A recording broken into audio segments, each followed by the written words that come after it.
पहली बार हुआ होगा कि एक मंत्री श्रमिकों के बीच में, चौक के बीच में जाकर के खड़ा हुआ है। सुरेंद्र ठाकुर जी बहुत सारी समस्या बोल रहे थे, कोड ऑफ कंडक्ट लगा हुआ है, मैं बोल तो नहीं अभी सकता, परंतु 4 तारीख के बाद ये सारे काम करने का अधिकारियों के साथ बैठ करके उनको जैसा जैसा वो एक योजनाबद्ध पॉलिसी के मैटर आएगा उसको पूरा करवाने का काम और उनकी समस्याएं सुन करके उसका समाधान किया है और योजनाएं सरकार की डायरेक्ट उसके खाते के अंदर पहुंचाई हैं। जो भी बात हमारे पदाधिकारियों ने मेरे ध्यान में लगाई है, अधिकारियों के साथ बैठ करके वैसा ही रास्ता उसका निकालने का काम किया है और उसका परिणाम था कि हरियाणा प्रदेश के अंदर लगभग हमने विभिन्न योजनाओं के माध्यम से, चाहे उनको औजार देने की बात थी, चाहे बच्चों तक स्कॉलरशिप पहुंचाने की बात थी, या श्रमिकों को साइकिल देने की बात थी, या श्रमिकों को सिलाई मशीन देने की बात थी, या कोई दुर्घटना वंश कोई दिक्कत आ जाती थी उस तक सरकार की सहायता पहुंचाने की बात थी, या बेटी की शादी होती थी उस तक कन्यादान पहुंचाने की बात थी। जब ये कलम आपके पास थी, अधिकारी 3 दिन पहले घर चला जाता था चेक लेकर के, ये व्यवस्था हमने की हुई थी। ये पहली बार हरियाणा प्रदेश पसीना बहा करके देश को एक विकास की नई गति देने का काम करते हैं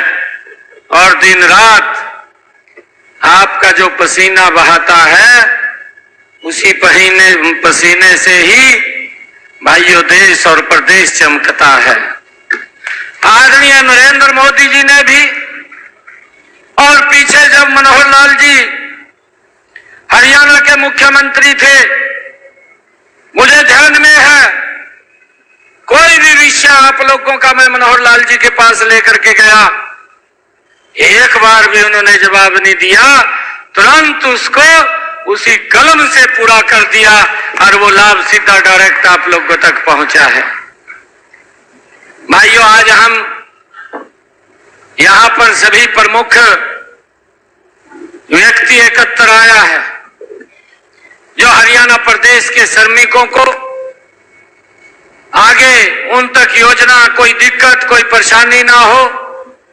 उसकी आवाज को हमारे तक पहुंचाने का काम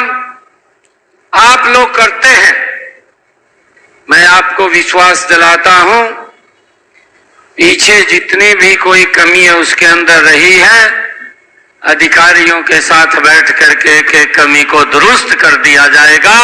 आप लोगों को कोई दिक्कत परेशानी नहीं आने दी जाएगी। मैं देख रहा था सुरेंद्र ठाकुर जी बहुत सारी समस्या बोल रहे थे, कोड ऑफ कंडक्ट लगा हुआ है, मैं बोल तो नहीं अभी सकता, परंतु 4 तारीख के बाद ये सारे काम करने का अधिकारियों के साथ बैठ करके उनको जैसा जैसा वो एक योजनाबद्ध पॉलिसी के मैटर आएगा उसको पूरा करवाने का काम करें। हरियाणा प्रदेश के श्रमिक को है शाम को खाता था, परंतु वो भूखा पेट ना सोए इसकी चिंता अगर किसी ने की वो भारत मां के लाल नरेंद्र मोदी ने की। और भाइयों, मुझे खुशी है कि उन श्रमिकों के लिए भाइयों 220 करोड़ डोज वो फ्री में लगी है देश के लोगों के लिए और 80 करोड़ परिवारों तक लगातार राशन पहुंचाने की व्यवस्था भी वो इस डबल इंजन की सरकार नरेंद्र मोदी जी ने की है। परंतु भाई, आज श्रमिकों को चाहे प्रधानमंत्री आवास योजना है उसके तहत मकान बना करके देने का कार्य, और निरंतर नरेंद्र मोदी की सरकार कर रही है कि इन 10 वर्षों में नरेंद्र मोदी की सरकार ने और हमारी डबल इंजन की सरकार